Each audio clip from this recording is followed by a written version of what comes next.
Frei, é uma honra poder conversar contigo aqui na Auriverde e entender de fato qual é o momento enfrentado por vocês. Você representando a diretoria financeira da Associação dos Produtores e Empresários Rurais. A situação realmente merece toda a atenção. Entretanto, boa parte da mídia não fala sobre o assunto, nem das manifestações. Governo estadual omisso. Muitas vezes a gente sabe que o governo do estado do Rio Grande do Sul está deixando a desejar e o governo federal deixando de entregar o que é preciso ser entregue para a gente, quem sabe ter de volta a pujança do agro no Rio Grande do Sul. Arley, boa tarde e seja bem-vindo.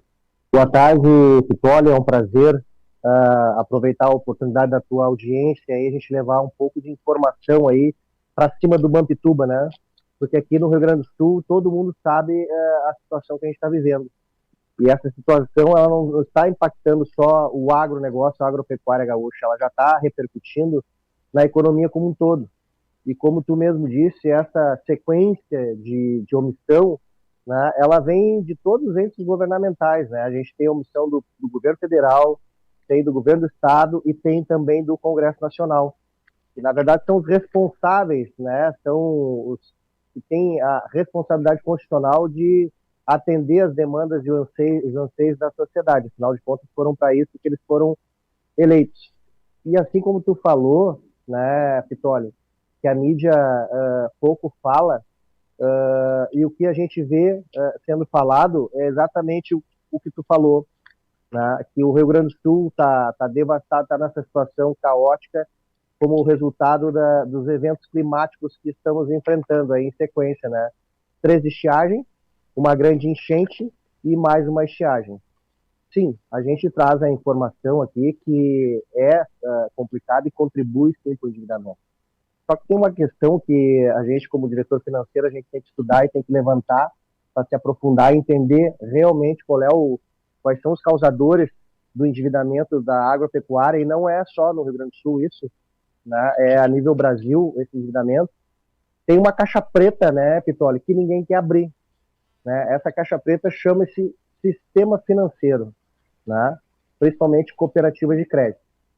Veja que na quinta-feira foi editada a resolução, a tão esperada resolução, para que os produtores pudessem encaminhar suas prorrogações, uma garantia que já era previsto já através da política pública de crédito rural, linkando ali ao MCR, e ela saiu e pouco vai surtir efeito na situação que a gente está vivendo. E a gente precisa trazer luz para esse problema, Vitória e demais ouvintes, que essa questão da forma como as instituições financeiras estão conduzindo a política de crédito rural, não só no Rio Grande do Sul, a gente tem notícias nos outros estados também. Ou seja, a gente está aí lutando, né, mobilizado em busca da aprovação do projeto de securitização, que é para resolver uma questão conjuntural, que é o endividamento, né, mas tem essa questão estrutural que ninguém toca, né, que é intocável. Essa caixa preta ninguém quer abrir. O que as instituições financeiras estão fazendo? Tanto é que, como eu te falei, a resolução saiu na quinta-feira e na segunda-feira nós já temos diversos produtores nos contatando dizendo que eles vão na instituição encaminhar o seu pedido de prorrogação e recebem uma negativa bem grande. E isso não é de agora, isso já vem de longa data. E a gente tem que atacar esse problema, porque caso a gente tenha sucesso em aprovar a securitização, nós vamos seguir com o problema, porque o produtor rural ele é uma pessoa de boa fé em estado de perigo. Ele vai na instituição financeira e ele não tem o atendimento devido, da forma como deveria ser, apontando para ele qual é a melhor oportunidade de crédito, a melhor negociação que ele tem para poder resolver aquela questão ali da prorrogação do custeio do investimento. É simplesmente dito para ele que não tem como fazer, porque não tem recurso, né, e acaba oferecendo para ele uma linha de crédito fora da política de crédito rural, ou seja, fora da segurança que ele tem no crédito rural, jogando ele num crédito comercial comum a taxas de juros mensais, taxas de mercado. Ou seja, é óbvio que o produtor não vai conseguir dar conta disso.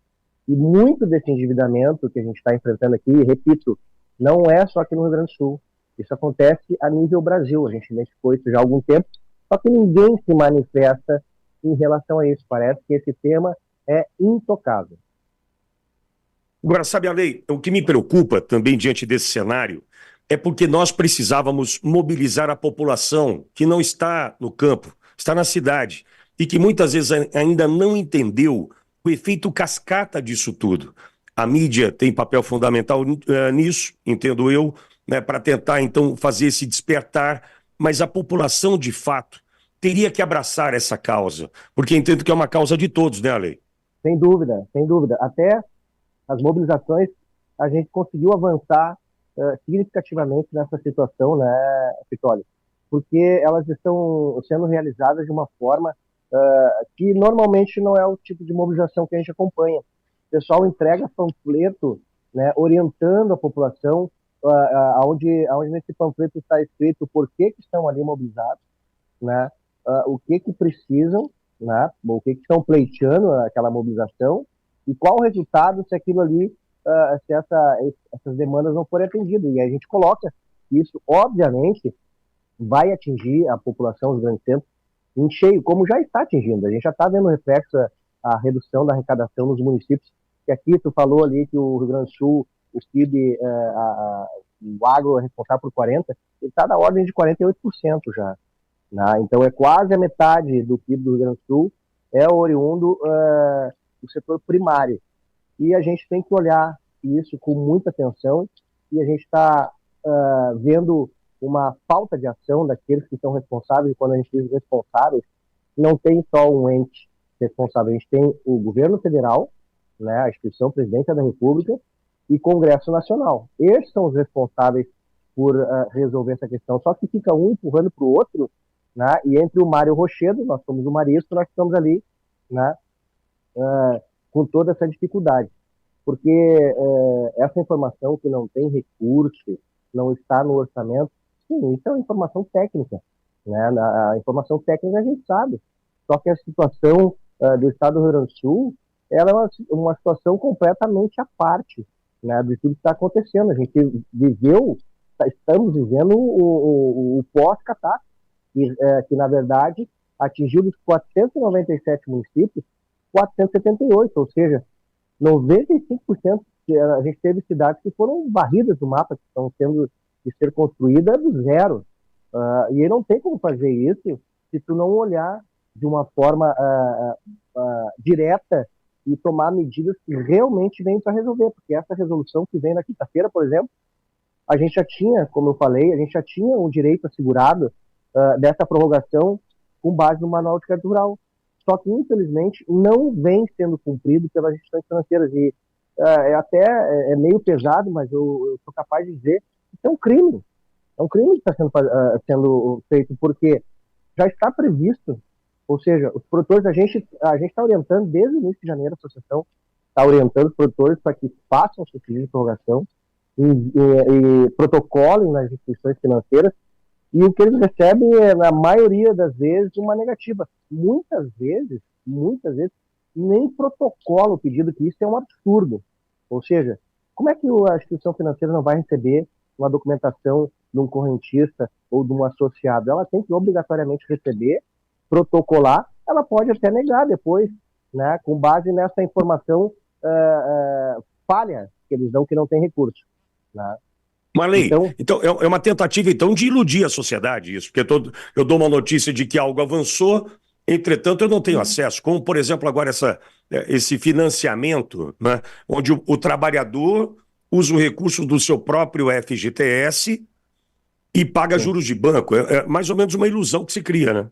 É mais ou menos por aí, porque saiu a resolução, ao invés de vir para ajudar, para amenizar o impacto que a gente está vivendo, ela piorou um direito que nós tínhamos, que, por exemplo, só para te teres conhecimento e os seus ouvintes, o Manual de Crédito Rural, ele previa já essa prorrogação, como eu estou dizendo, e com base, o prazo, ele se adequava de acordo com a capacidade de pagamento do produtor.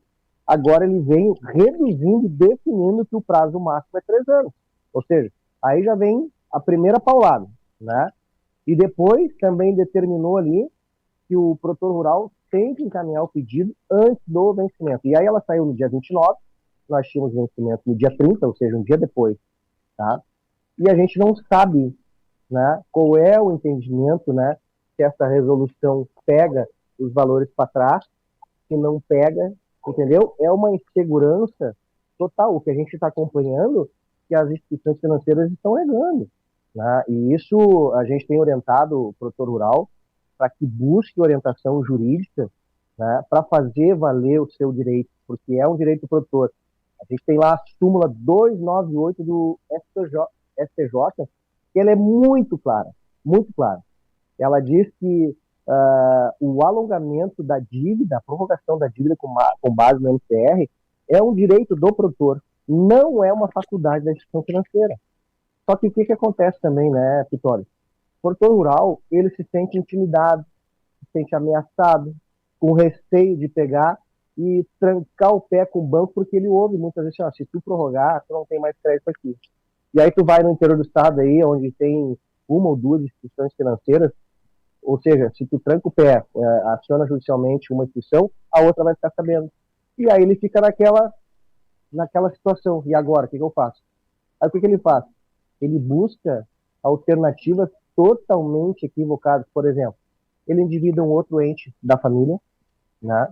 Ele vende um pedaço de terra, ele vende uma ferramenta de trabalho, que é uma máquina, um implemento agrícola, né? Ele se desfaz do rebanho dele para resolver o problema do banco, porque o banco alega que não tem como prorrogar porque o governo não mandou recurso.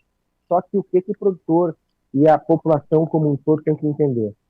A política pública de crédito rural, o plano Safra, o governo não obriga nenhuma instituição financeira a conceder ou a operar essa linha de crédito. Não é obrigado.